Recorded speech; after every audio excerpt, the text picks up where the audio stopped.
Ladies and gentlemen, boys and girls, children of all ages, welcome to the World of Wrestling podcast. Here today to discuss about the AEW Dynamite January 14th, 2026 review. And I will say this much, guys, wrestling-wise, this show kicked ass. But, again, still, problems telling stories. In-depth stories. These are very light, not heavily booked stories. We had a match that kickstarted the show that should have had a story coming out of it.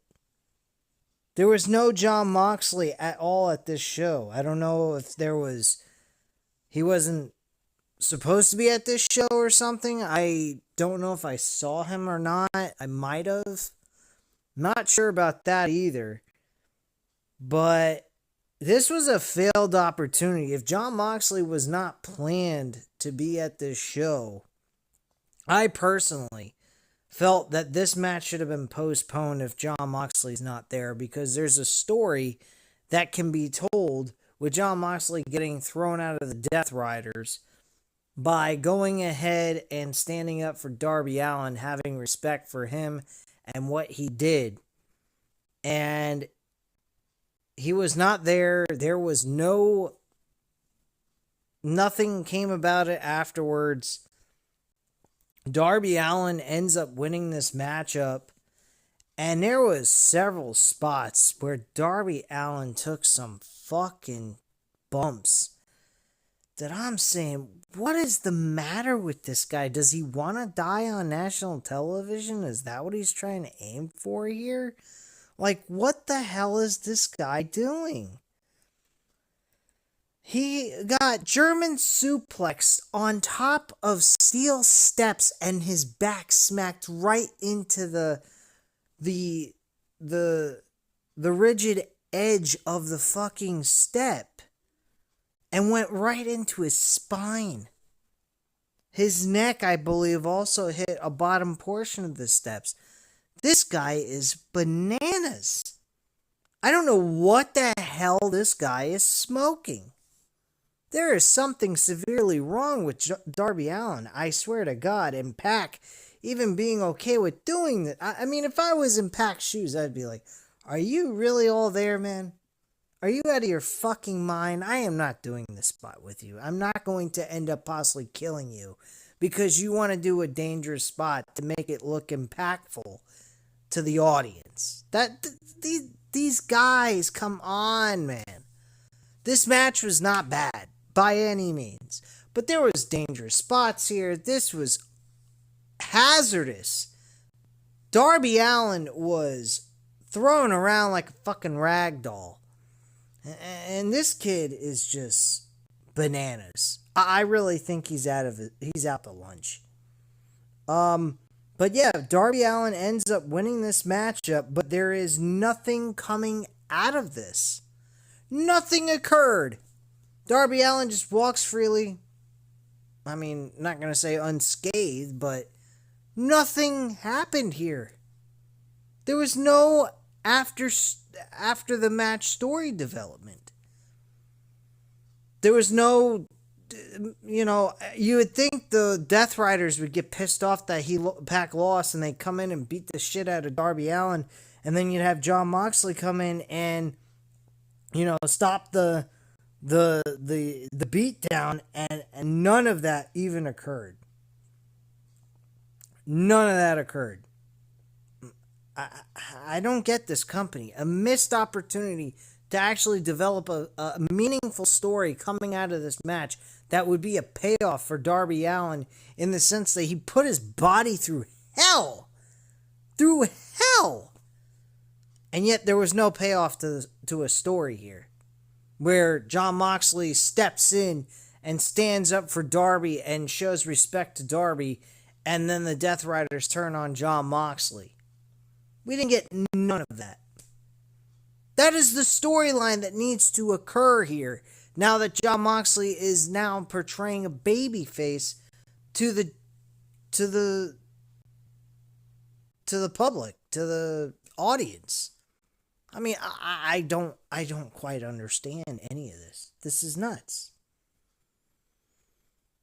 Collision, they had Brian Keith ordered as a bounty hunter to have a bounty on Hangman Page. I believe that was I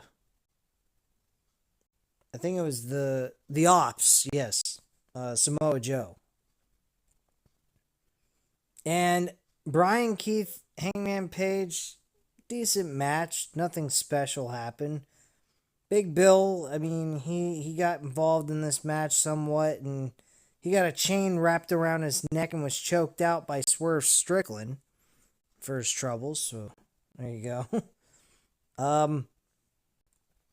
Hangman Page obviously wins the matchup. This whole thing comes completely out of nowhere. I mean, technically not really out of nowhere, because Samoa Joe wanted to take out Hangman Page and Swerve, and this eventually leads on later on that night that Hangman Page and the Jet Speed are going to be able to challenge for the Trios Tag Team titles, which is later mentioned in the show. So after the match, though, Hangman Page getting the victory, Swerve gets in the ring after the match. He tells Keith to collect another bounty. He tells Samoa Joe that he is going to take everything from him. I don't know how he's taking everything from him. He already lost what should mean everything to him, is the World Heavyweight Championship. I don't know why Swerve has any interest in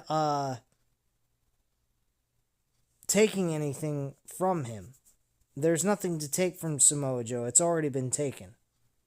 So Swerve tells MJF that if he wins tonight, it means he will have lost, because they will be coming after him.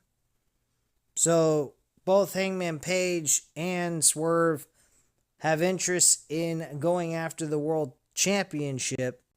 Whoever wins that, of course, is going to be, strictly competition at this point, because they're allies to one another right now. And this is 2026. He has a New Year's resolution. I hope he sticks with it, because most people with their New Year's resolution can't seem to stick with it. It's been a while since he has had the AEW World Championship around his waist, and this is what the fans want. He says they will make this whose house, and the fans say Swerve's house. Then Kenny Omega comes out. He says he doesn't mean to speak for anyone else in the ring, but he has something to prove. And that is when they all called him the God of Pro Wrestling, it meant something. And if they still believe, he still believes. He understands that winning the belt, you can't just be an MVP, snap your fingers, and make it happen. Well, technically you could, but he's choosing to do the respectable thing and actually earn the right to challenge for the championship. So he says he has to win a few matches first, and whether it be friend or foe, he is going for that belt. Omega looks at Page, and Page tells him that there are three of them who want that championship, and unfortunately, this is not a team effort. If they cross paths on the way to the championship, may the best man win. Page and Omega shake hands as Page music hits. Swerve gets in Omega's face, but they don't shake hands, unfortunately. Omega had interest in shaking hands, but Swerve just stared him down and then walked away. Page and Swerve head to the back. Out comes the Don Callis family, and he says he has something important to say. He tells Omega that he has always been a big fan. He has always been a big fan of MJF, but he has a question his logic, even thinking of even associating with a scumbag like Omega. But now Omega is back, and he wants the title. He has to win some matches. He tells Omega if he wants to wrestle, How about he wrestles against the man who broke Kota Ibushi's leg, and the man who sent Omega to the hospital to wrestle the walking weapon, Josh Alexander. So apparently that match has been booked for next week's Dynamite. That should be a good match, actually. Omega tells him that he can barely hear him over the fans, but what it sounds like is that Don has issued a challenge. Tells Josh that he has a little bit of time tonight. Don stops Josh and the fans boo. Don says that they have known each other for many years, and Omega forgot how their relationship works. Omega does what Daddy says, and Daddy decides when the matches happen.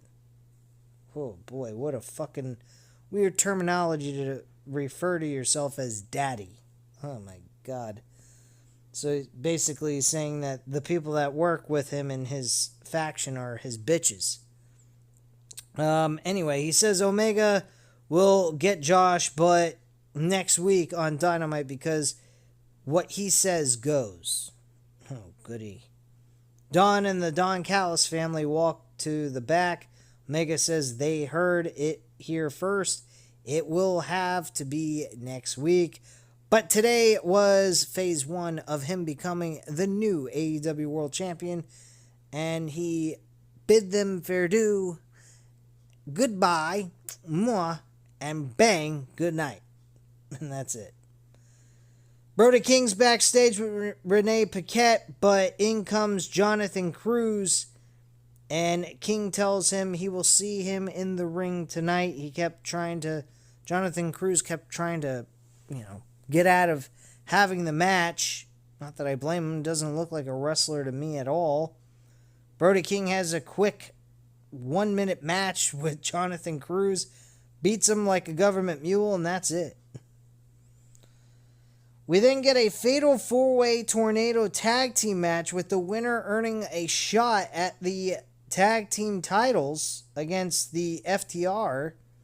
The Young Bucks, Matt and Nick Jackson, are going up against the Gates of Agony and Jet Speed, as well as Jack Doyle and Mark Davis, formerly known as Jake something, I should say. Jake something, and is now known as Jake Doyle.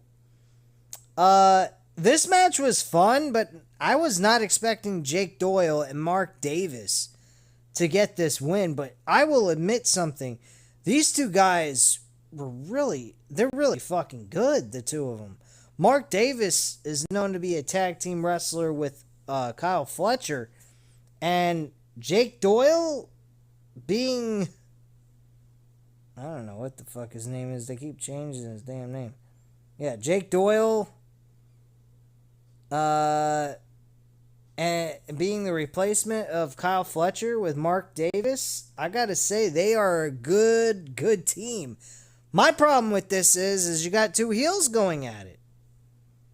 Where's a baby face? Why aren't we getting that? Why didn't we go with the Young Bucks? I know, we've seen the Young Bucks and FTR for the 15 millionth time. I get it. And I appreciate Tony Khan trying to go in a different direction and try to go with something new and fresh, but there's a small problem. Jake Doyle and Mark Davis are not baby faces, they're heels, and so is FTR. So you got heels versus heels, and nobody's gonna care. Nobody's gonna care. And of course, FTR are gonna retain these tag team titles. I don't see Jake Doyle and Mark Davis getting the win here. I would be okay with it, honestly, but then again, that misses out on the Adam Copeland Christian Cage match with the Young Bucks. Because I was figuring the Young Bucks were going to win this matchup, win the tag team titles from FTR, and then face Adam Copeland and Christian Cage for the tag team titles, where Adam Copeland and Christian Cage become the tag team champions.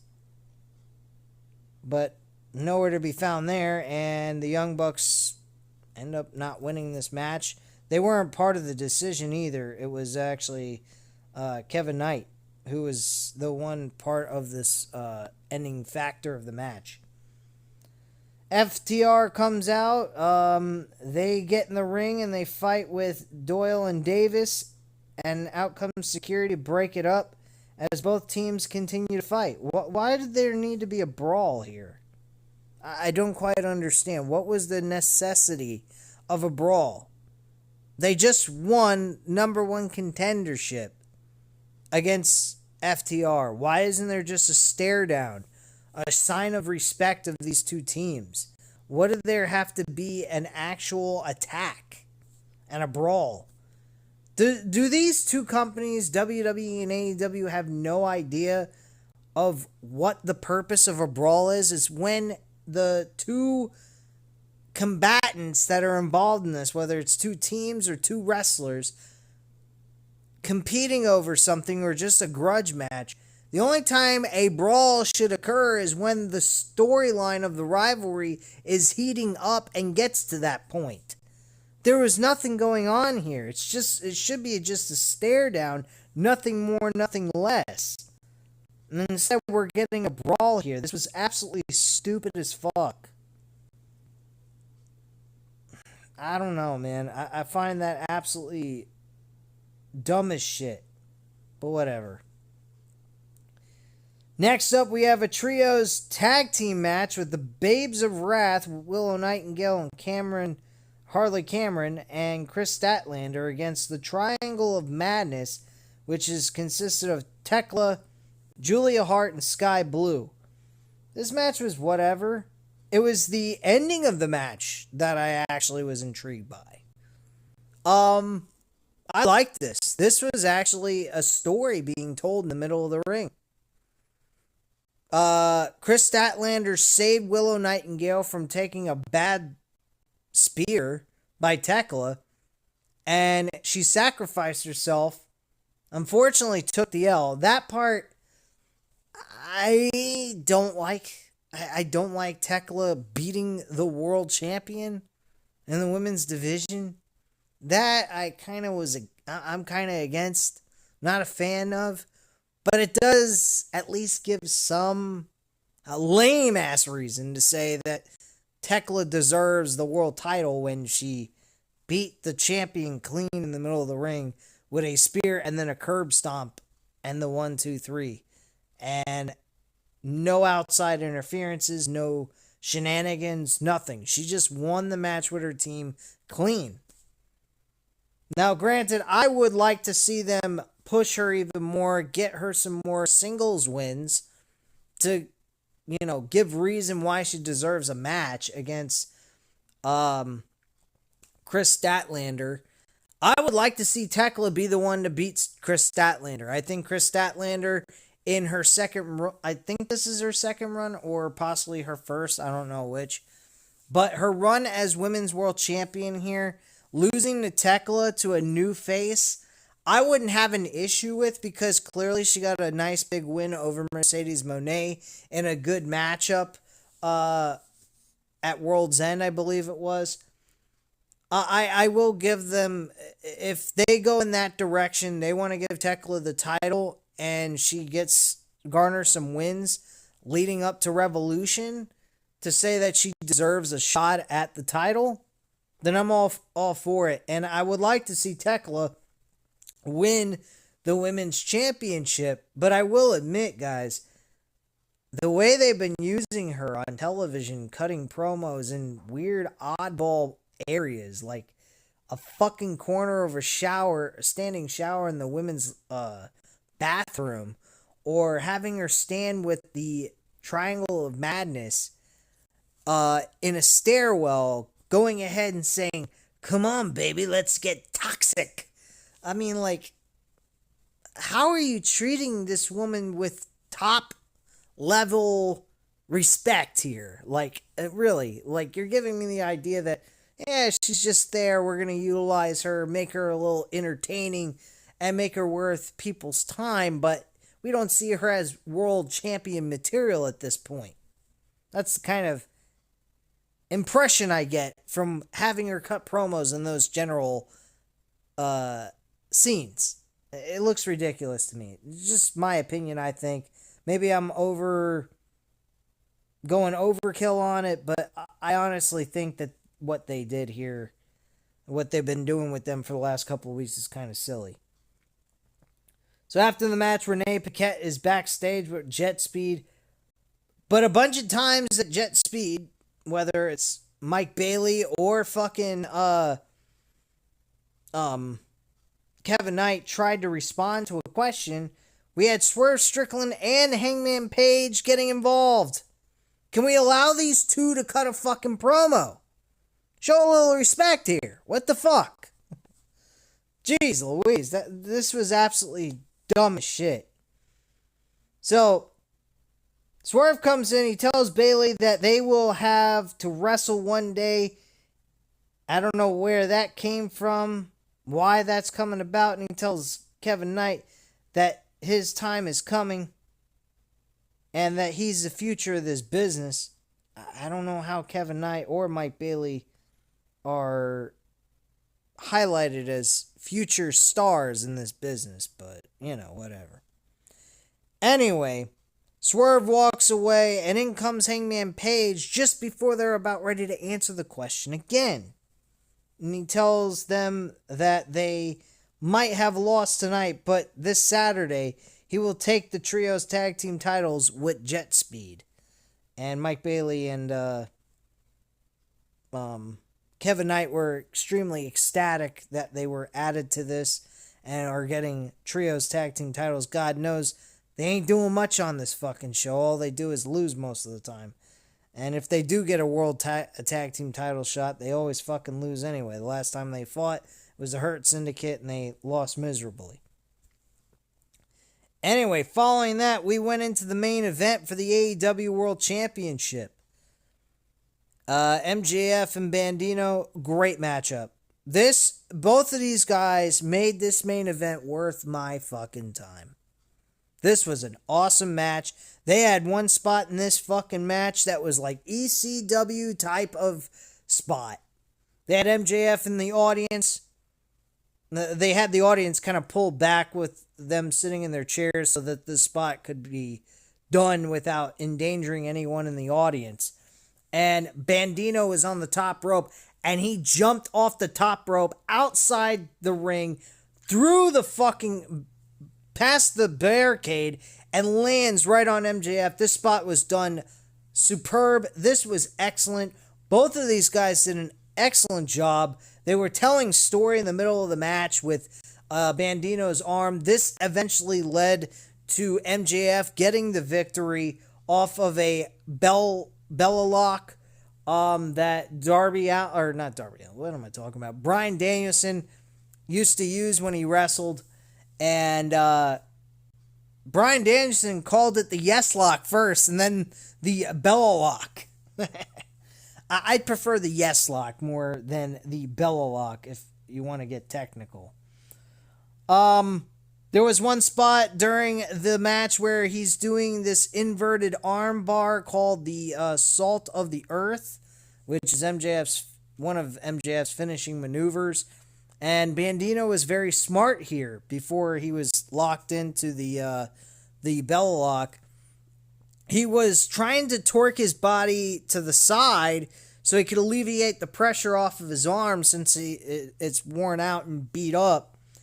And he was literally doing that in the middle of the match. That was very smart and very logical and realistic, as it would happen in an MMA fight. If there was an armbar applied, they try to move towards the armbar so that they could alleviate the pressure off the arm instead of, going the other way where the person applying the hold could apply even more pressure on their arm and cause them to have to tap out or have their arm broken completely.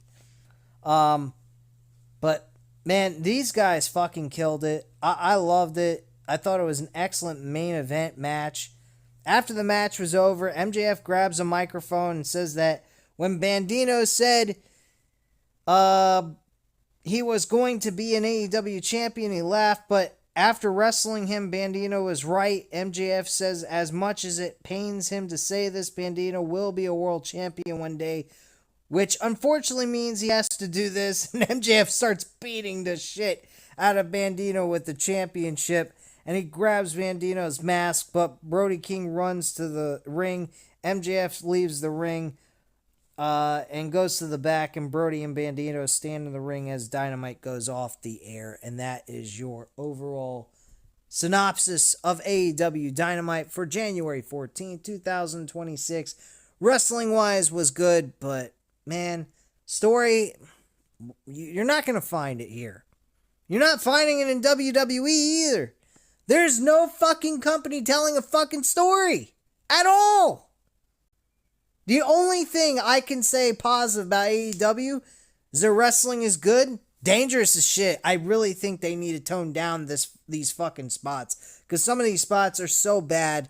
I swear, someday someone's gonna fucking die on national television, and people are gonna be able to see it live on television. It may ruin their reputation with Time Warner.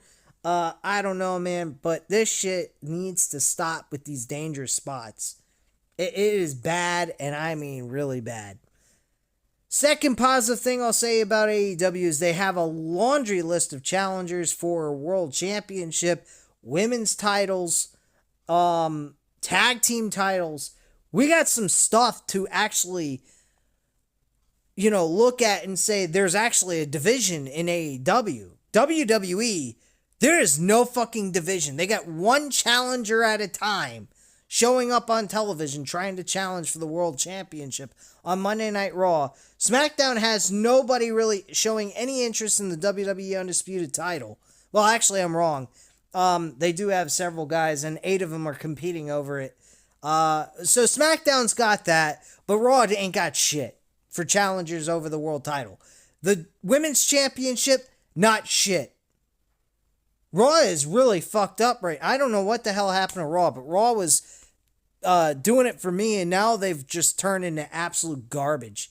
SmackDown, they ain't got nobody for the women's championships, either one of them, and the women's tag team titles are the only ones that really have a laundry list of challengers for that, and they're not even real tag teams. So I don't know, guys, but both shows, honestly, I think both companies are really doing shitty wise creatively, and I hope they do something about it. Because neither one of them are really telling much stories. But anyway, at this time, you know what to do. Hit the like button if you enjoyed the video. Hit the subscribe button if you're not already subscribed to the channel. And leave a comment down below. I'll definitely get back to you on that. Thank you guys very much for watching. And have a great night, guys. Bye.